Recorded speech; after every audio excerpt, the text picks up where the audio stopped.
Programme میں خوش آمدید ناظرین. اگر آپ اعداد و شمار دیکھیں تو امریکہ میں جو اسٹیبلشڈ اعداد و شمار ہیں دن بھر میں جو زیادتی ہوتی ہے, جو ریپ کے کیسز ہیں وہ بہت زیادہ ہیں. اور عموماً ہم نے بہت سارے مباحثوں کے اندر امریکہ کے اعداد و شمار پاکستان جیسے ممالک کے اعداد و شمار کے ساتھ ان کا موازنہ ہوتے دیکھا, لیکن فرق بڑا واضح ہے. وہاں پر جو کیسز ہوتے ہیں اس کے اندر انصاف جلدی مل جاتا ہے اور عموماً جو وکٹم ہوتا ہے وہ اس انصاف سے مطمئن ہوتا ہے. صرف آدھی رپورٹ چلانے سے ہم حقیقت کا ادراک نہیں کر سکتے. پاکستان کے اندر بدقسمتی سے اعداد و شمار جو رپورٹ ہوتے ہیں وہ لگتے تو ہمیں کم ہیں, لیکن اس کے بعد جو قصہ ہوتا ہے اس کا ایک عکس ہمیں آج نظر آیا. مختار مائی کے سلسلے میں آج سپریم کورٹ کے 3 رکنی بینچ نے فیصلہ دیا. بڑا پرانا کیس ہے اور جو ایکیوز تھے جو پہلے ڈکلیئر ہو چکے تھے گلٹی, ان میں سے تمام کو ما سوائے ایک کو انہوں نے مورد الزام ٹھہرایا, اور جو ایک کو مورد الزام ٹھہرایا اس کو کی جو سزا ہے وہ سزائے موت کو کنورٹ کیا عمر قید کے اندر. اس کیس کی تفصیلات کیا ہے, یہ ڈسین اتنا شاکنگ کیوں ہے, پاکستان کا امیج سے کتنا متاثر ہو سکتا ہے. میں پینلسٹ کا تعارف کروانے سے پہلے متی اللہ جان صاحب ہمارے ساتھ اسٹوڈیو میں ہی موجود ہیں. ان کو میں درخواست کروں گا کہ اگر کوئکلی چیدہ جو آج کے واقعات ہیں وہ بتا دیں تاکہ اس کے بعد پینلسٹ کا ہم تعارف کروائیں اور پروگرام کے اوپر باقاعدہ بات کا آغاز کریں. گو ہیڈ متی.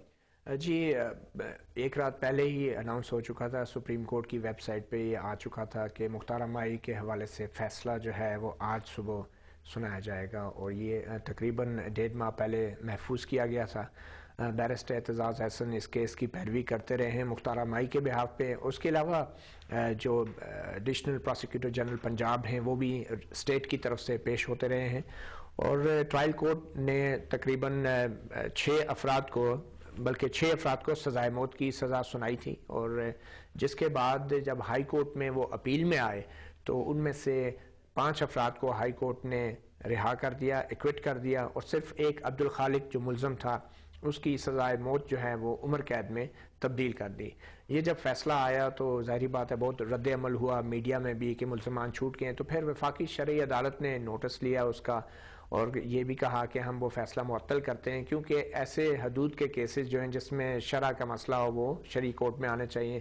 مگر سپریم کورٹ نے فوری طور پہ ایکشن لیا اور وفاقی شرعی عدالت کا فیصلہ بھی معطل کر دیا.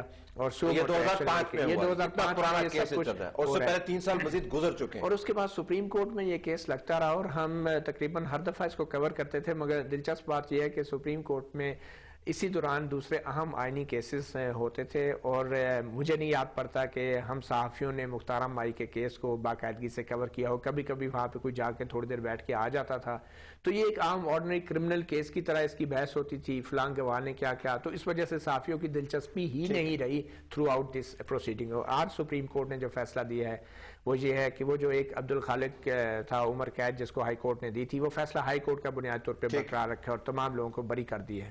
اچھا, اب یہ بتائیے گا کہ یہ بینچ پہ کون کون تھے؟ یہ جسٹس شاکر اللہ جان اس بینچ کی سربراہی کر رہے تھے, جسٹس ثاقب نثار تھے, اور جسٹس ناصر الملک تھے. اور جسٹس ثاقب نثار نے یہ فیصلہ لکھا ہے, 50 صفحات کا فیصلہ ہے. ڈائسنٹنگ نوٹ ہے, ڈائسنٹنگ نوٹ, اختلافی نوٹ جو ہے 40 صفحات کا جسٹس ناصر الملک نے لکھا ہے, جس میں انہوں نے 4 ملزمان کے لیے 10 سال قید کی سزا تجویز کی ہے عبدالخالق کی عمر قید کے علاوہ.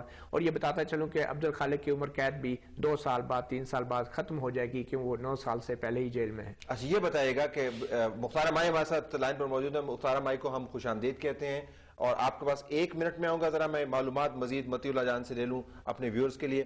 یہ بھی بتائیے گا کہ بنیادی وجہ کیا بیان کی گئی, کیوں ایکوٹ کیا گیا؟ طلعت, جیسا کہ ہر کرمنل کیس میں ہوتا ہے, ریپ کیس میں ہوتا ہے, گواہوں اور شہادتوں کی کمی کی وجہ سے, اور اس کیس میں واضح طور پہ جو تفتیشی افسران تھے ان کی نااہلی ابھر کر سامنے آئی ہے. ایف آئی آر کے درج ہونے سے لے کے تحقیقات کے دوران, اور اس میں پولیس پیرالل انویسٹیگیشن بھی کرتی رہی ہے. کچھ سینئر افسران نے, سپرنٹینڈنٹ پولیس کے لیول کے ایک افسر نے ایک ایسی انویسٹیگیشن کی جو تھرو آؤٹ ان عدالتوں میں پروسیکیوشن کے کیس کو خراب کرتی رہی ہے. اور دوبارہ جب اس نے بیانات لیے سب کے, تو وہ ٹوٹلی پروسیکیوشن کے کیس کو خود پولیس کے افسران نے خراب کیا. اور اس کیس میں بھی یہی ثابت ہوا کہ جو حالات واقعات اس وقت مختار مائی نے کہے تھے اور اخبارات کی زینت بنے اور کتابیں بھی لکھی گئی, ان تمام حالات و واقعات کو اس سپریم کورٹ کے فیصلے نے مختلف تفصیلی وجوہات کے ساتھ رد کر دیا ہے، اور وہ کہانی جو میڈیا کے سامنے آئی تھی وہ کہانی بھی بہت سارے اس کے پہلو غلط ثابت ہوئے ہیں۔ محترم بھائی میں آپ سے رد عمل میں نے آپ کا سن لیا، آپ نے مختلف ٹیلی ویژن کو انٹرویوز بھی دیے ہیں، میں آپ سے جاننا چاہوں گا کہ اب آپ کے لیے اگلا قدم کیا ہے؟ جن لوگوں نے آپ کے ساتھ زیادتی کی اب وہ کورٹ کے فیصلے کے بعد ماں سوائے ایک عبد الخالق کے اب وہ آزاد ہیں، اگلا آپ کے لیے اب چیلنج کیا ہے؟ چیلنج یہی ہے، میری جان کو خطرہ ہے، میرے گھر والوں کی جان کو خطرہ ہے، میری فیملی کو۔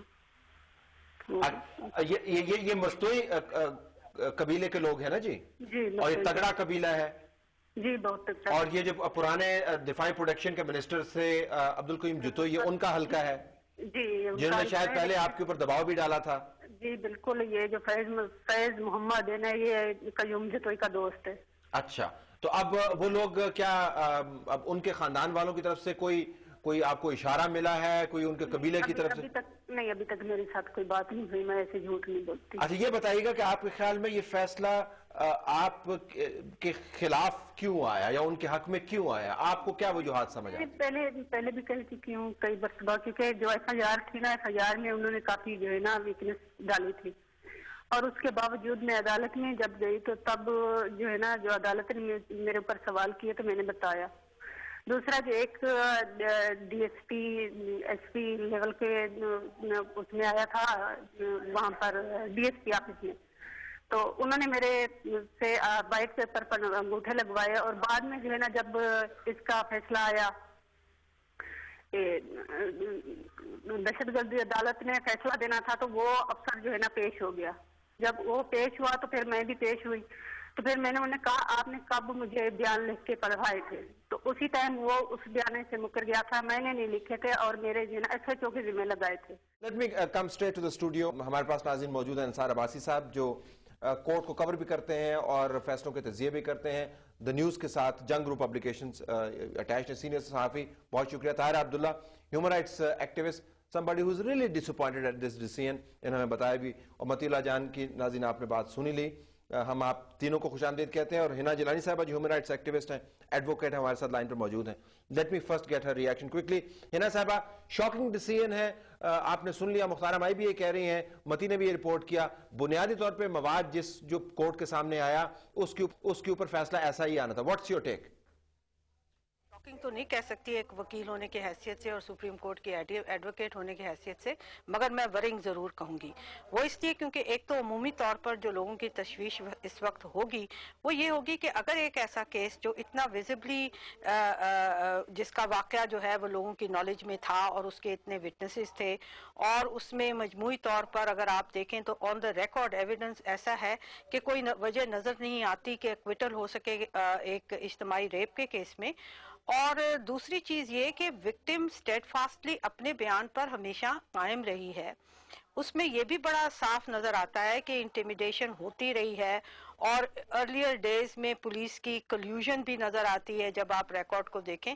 تو پھر وہ کیس ایسا کیس جس میں ٹرائل کورٹ کنوکٹ کرتا ہے، ہائی کورٹ چھوڑ دیتا ہے، سپریم کورٹ ہائی کورٹ کی اس کو بحال رکھتی ہے، تو پھر اگر اس قسم کے کیسز میں بھی لوگوں کو جسٹس نہیں ملے گی اور ہمارا کرمنل جسٹس پروسیس لگتا ہے کہ اتنا فلاڈ ہے کہ اس قسم کے کیس میں پروسیکیوشن کامیاب نہیں ہوتی، تو پھر بڑی تشویش کی بات ہے۔ اب میں ذرا اگر تھوڑا سا آپ مجھے ٹائم دیں تو میں ایک دو باتیں کرنا چاہوں گی اس کیس کے اپنے ریکارڈ کے حوالے سے۔ دیکھیے، میں نے سپریم کورٹ کی ججمنٹ نہیں پڑھی جو 50 صفحوں کی اب آئی ہے، لیکن میں بڑے انٹرسٹ سے پڑھوں گی کیونکہ میں نے وہ ججمنٹ ضرور پڑھی ہے جس کو بحال رکھا ہے میجورٹی اس بینچ کی نے، سپریم کورٹ کی نے۔ اور میں معذرت کے ساتھ یہ کہنا چاہتی ہوں کہ ایک وکیل کی حیثیت سے I am rather disturbed کہ اس کیس کے کون سے پہلو تھے جن کو عدالت نے سمجھا کہ وہ اس قابل ہیں کہ ان 4 لوگوں کو ایکوٹ کر دیا جائے، اور وہی پہلو انہی کی بنیاد پر، اسی ایویڈنس کی بنیاد پر ایک آدمی کو کنوکٹ کر دیا۔ یعنی کوئی ایسی چیز نظر نہیں آ رہی اس ججمنٹ میں جو انہوں نے ایکسیپشنل کیس بنایا ہو اس شخص کا جس کو کنوکٹ کیا ہے، اور اس کو ڈسٹنگوش کیا ہو ان لوگوں کو سے جن کو اکوٹ کیا ہے. انہوں نے پوری سٹوری پہ ڈاؤٹ ڈالا. انہوں نے بار بار یہ کہا کہ انویسٹیگیشن فلاڈ ہے، جو ہوگی ضرور لیکن اس کا وکٹم کا قصور نہیں ہے. انہوں نے بار بار یہ کہا کہ یہ وکٹم کی انبلیویبل ہے سٹوری، یہاں تک کہا کہ ریپ کا ہونا جو ہے وہ انبلیویبل ہے کیونکہ اس کی باڈی کے اوپر مارکس آف وائلنس جو ہیں وہ سفیشینٹ نہیں ہیں. سو یہ چیزیں میں سمجھتی ہوں کہ یہ میں میں نے جیسے کہا بڑی انٹرسٹ سے دیکھوں گی کہ سپریم کورٹ نے کس طرح اس کیس کو ڈیل کیا ہے. اور مجھے یہ سن کر کچھ تھوڑی سی تسلی ہوئی کہ ایک جج نے ڈسینٹنگ نوٹ دیا ہے. I would like to also see that.